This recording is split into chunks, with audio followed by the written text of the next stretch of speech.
So the garden barbecue shelter has arrived. It all comes like flat packed, and as you can see, lots of planks of wood. And I am creosoting the planks of wood at the moment. Got a little creosote station set up. You see more planks ready to be stained. And these are the upright posts here. So the mission today is to basically get everything stained up, and then that will stay in the garage drying over the next week or so until the arbour is put together. The delivery was very fast. The guy dropped it off on a flatbed like pickup truck, and yeah, there was all the fittings that really good quality, and the wood's all nice and kind of smooth, and there's no bits like sticking out, things like that. So looking at the instructions, it looks like it will be an easy build. So the biggest challenge will be putting the spikes on the feet which go in the ground. Getting that set up, digging the holes out for that is going to be probably the biggest mission on this one. But I'll do a few videos of actually putting the thing together, and yeah, you can see what the end result looks like. So what I've done here is everything is creosoted, and all the ends are painted as well to stop them rotting from the ends. And because I'm modifying this barbecue shelter, because I wanted it to be a little bit more solid on the sides, I've actually bought some additional timber, and I've trimmed that to the correct lengths here, and I've now laid out the whole barbecue shelter as if it was completely kind of flat, just to see that all the lengths fit and the height is all correct for the side of the walls, and just to make sure that when I actually do the build, that it is all going to be all correct and not warped at weird angles or anything like that. So my next stage, I will show you with the camera in a minute, just from above, just to show you how this is laid out. And then my next actual building part is I've got to build the flat roof. So I've got all the roof timbers laid out. Then I've got to clad that with some cladding timber, and then on top of that I'm going to put a layer of felt and then cap the ends. So also with this project, the way in which I'm going to assemble it is I'm going to put the 4 posts into the metal post holes, the post spikes, which I will show you in a minute as well, and that will basically form the frame. And then I'm going to attach the roof to the top of that and screw that all together.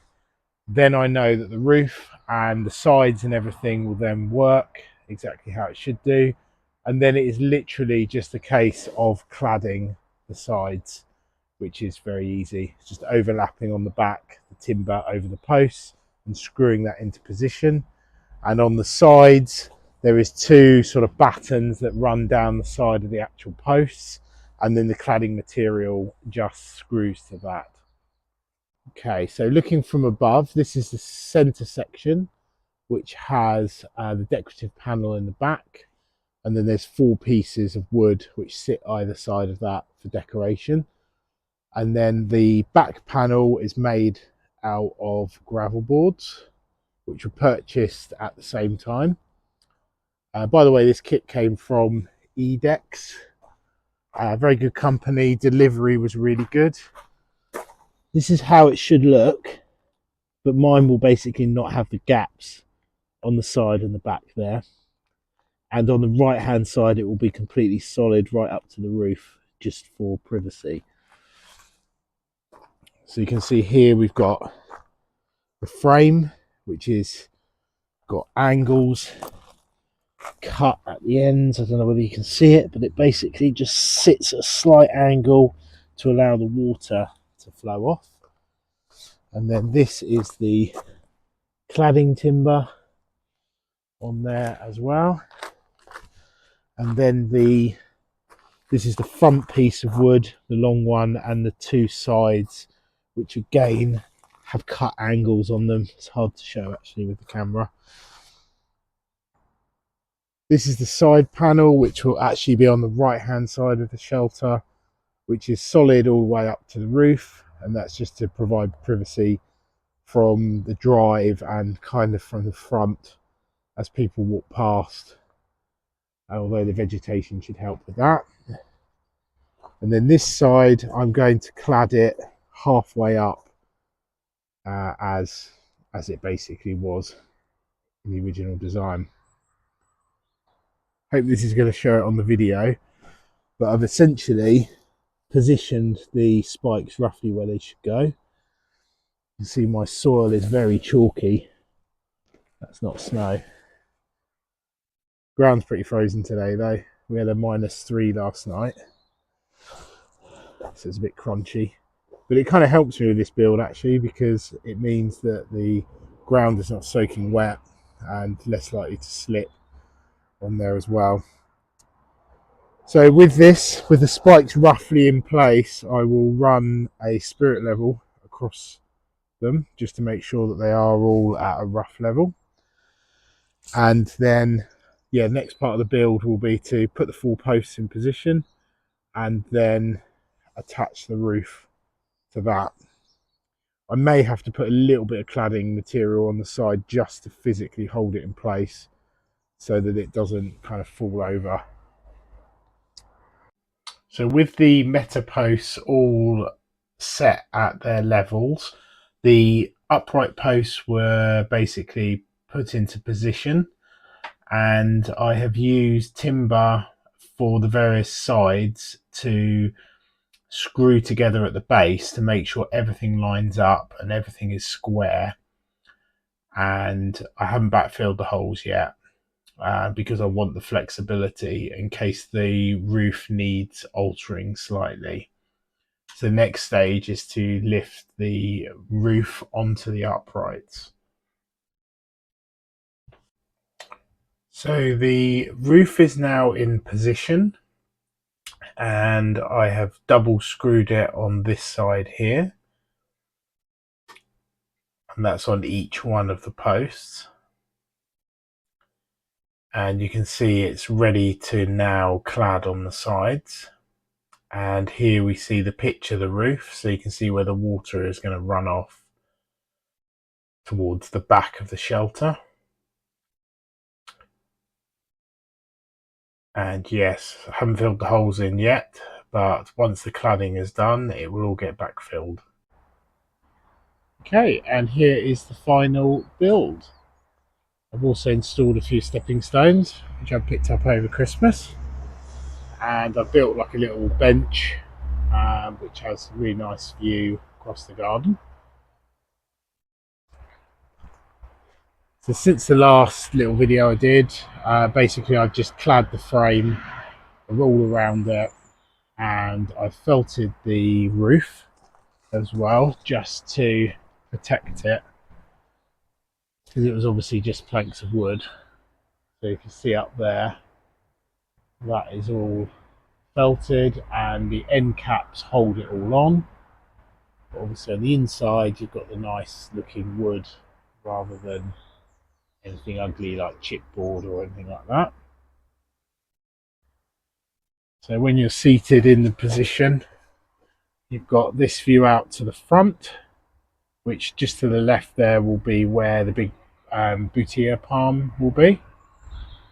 And then you can also view to the right hand side, so you can see various plants. And I've kept it open on this right hand side so it doesn't feel too enclosed, but it obviously had to be enclosed on this side because of the view, which would be out this way. Plan to put some little asplenium ferns, maybe some other types of ferns around the base, just to soften all this and make it look as if you're sitting in a sort of jungle hut. So you're still waiting for the big Trachycarpus palms and the boutia, They're due in the country, I think, on the 15th of January. So there's a bit of a wait on those. And this is the view up the garden.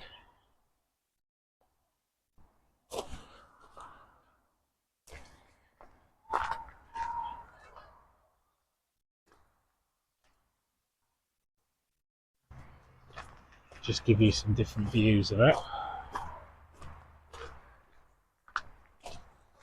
So I think from the window, when you look down, you'll see this at the moment.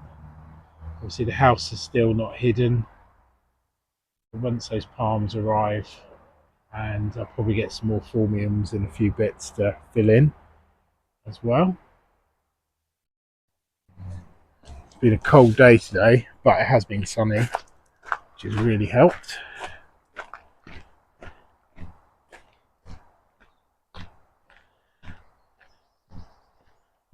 View from the front.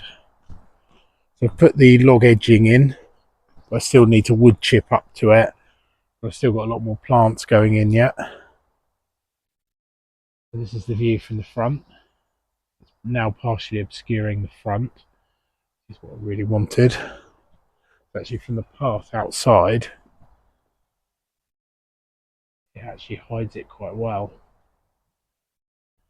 until you get to this bit.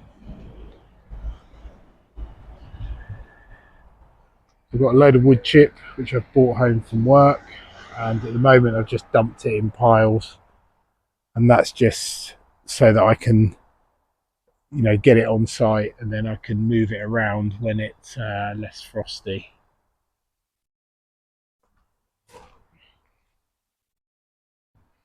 Still obviously waiting on more plants to be delivered. They have been ordered, but they're just a little bit slow on delivery, partly because of the really, really cold weather. A lot of companies don't like to send stuff out until it's a bit milder, so it's not dead on arrival.